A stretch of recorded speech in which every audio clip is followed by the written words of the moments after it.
Next गुण है संकुल यौगिकों का बनना। संकुल संक्रमण धातु में संकुल आयन व संकुल यौगिक बनाने का गुणधर्म होता है।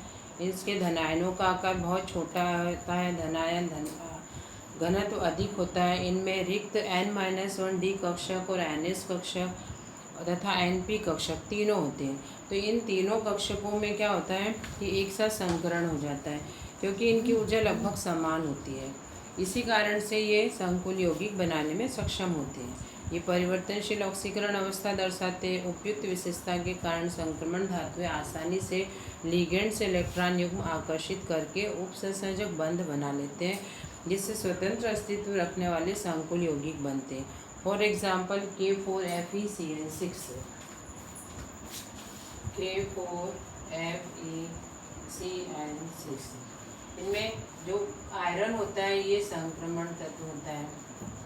इस संक्रमण तत्व के जो डी कक्षक के इलेक्ट्रॉन होते हैं, डी कक्षक, NS कक्षक, और तो इन कक्षकों में क्या होते हैं, ये जो CN होता है साइनाइड, ये होता है लिगेंड।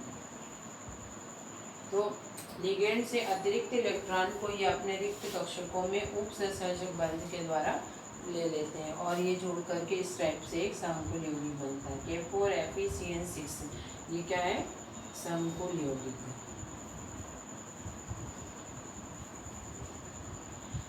नेक्स्ट गुण आता है इसमें संकुल यौगिकों का बनना। और भी एग्जाम्पल देख सकते हैं कोबाल्ट का, कोबाल्ट CONH3 का होल 6Cl3, ये इसमें अमोनिया लिगेंड होता है। कोबाल्ट संक्रमण तत्व होता है। कोबाल्ट क्लोराइड आयनिक यौगिक है।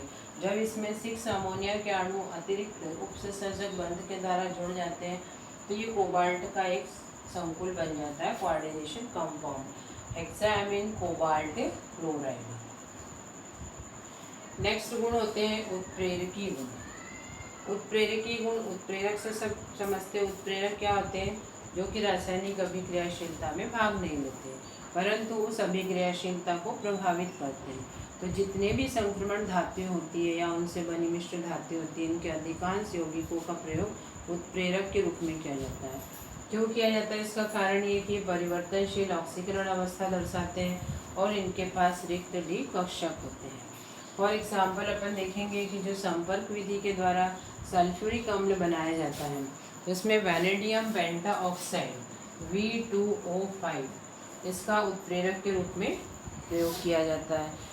हैबर विधि के द्वारा जब अमोनिया का निर्माण किया जाता है तो सूक्ष्म लोह चूर्ण उत्प्रेरक के रूप में दिया जाता है Fe, और एमो मोलिब्डेनम ये उत्प्रेरक वर्धक होता है, इसका उपयोग उत्प्रेरक के रूप में किया जाता है। तो इस टाइप से वैनेडियम और आयरन दोनों ही क्या है, संक्रमण तत्व है।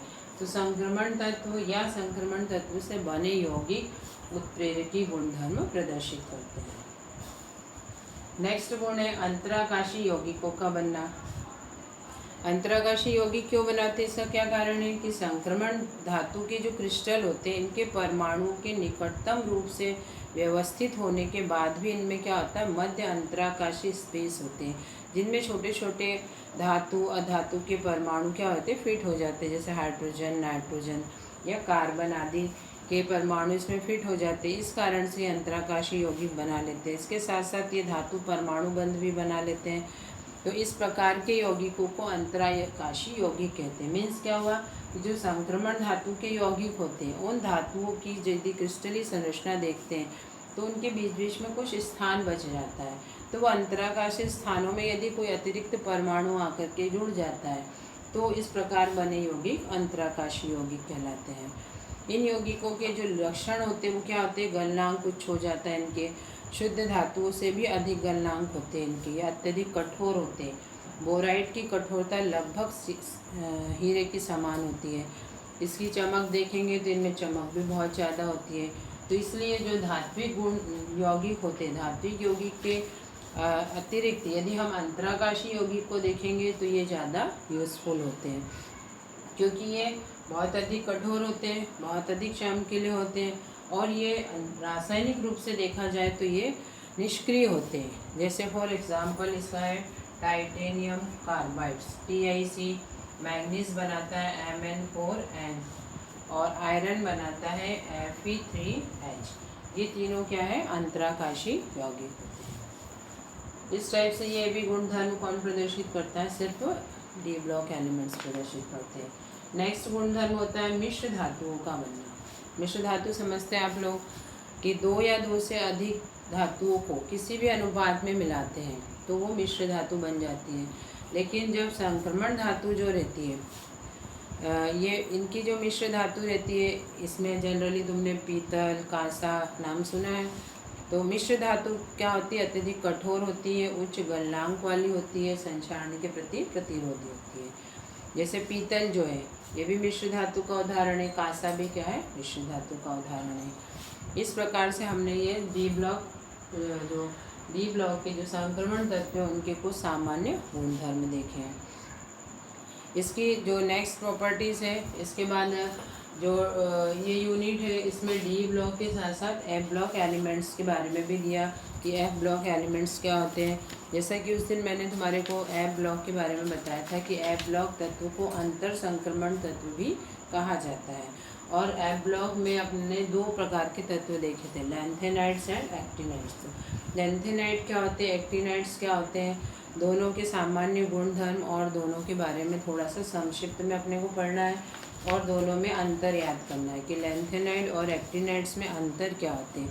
तो विशेष रूप से 4 अंतर होते हैं। लैंथेनाइड जनरली +3 ऑक्सीकरण अवस्था दर्शाते हैं, एक्टिनाइड भी +3 ऑक्सीकरण अवस्था दर्शाते हैं, परंतु एक्टिनाइड्स +4, +5, +6 भी दर्शाते हैं। फिर यदि देखा जाए सेकंड में, तो संकर यौगिकों के बनाने की प्रवृत्ति लैंथेनाइड्स में बहुत कम होती है, जबकि एक्टिनाइड्स में ये प्रवृत्ति ज़्यादा होती है। लैंथेनाइड्स में सिर्फ प्रोमीथियम PM, जो प्रोमीथियम होता है, केवल ये एक तत्व रेडियो एक्टिव होता है, बाकी सारे तत्व नॉन रेडियो एक्टिव होते हैं, जबकि एक्टिनाइड्स के सारे तत्व क्या होते हैं, रेडियो एक्टिव होते हैं। इसके बाद नेक्स्ट गुण होता है ऑक्सोधनायन। तो लैंथेनाइड ऑक्सोधनायन नहीं बनाते, जबकि एक्टिनाइड्स ऑक्सोधनायन बनाते हैं। फॉर एग्जांपल यदि अपन देखेंगे तो यूरेनियम का बनता है UO2, ये होते हैं ऑक्सोधनायन, या फास्फोरस का भी बनता है P4O2। इनके ऑक्साइड हाइड्रोक्साइड देखेंगे तो लैंथेनाइड्स के ऑक्साइड हाइड्रोक्साइड कम क्षारीय होते हैं, परंतु एक्टिनाइड्स के हाइड्रोक्साइड ऑक्साइड अधिक क्षारीय होते हैं। इस प्रकार हमने लैंथेनाइड्स और एक्टिनाइड्स में अंतर देखा। अंतर के साथ साथ इनमें कुछ समानताएं भी होती है। तो अंतर क्या होती है, समानताएं क्या होती है, फिर इनके उपयोग क्या होते हैं, ये अपने को तैयार करना है। उपयोग आप लोगों की बुक्स में दिए हैं, मिनिमम 2 अनुप्रयोग सबको याद होने चाहिए और मैक्सिमम जितना आप कर सको उतने याद करना। Okay, thank you.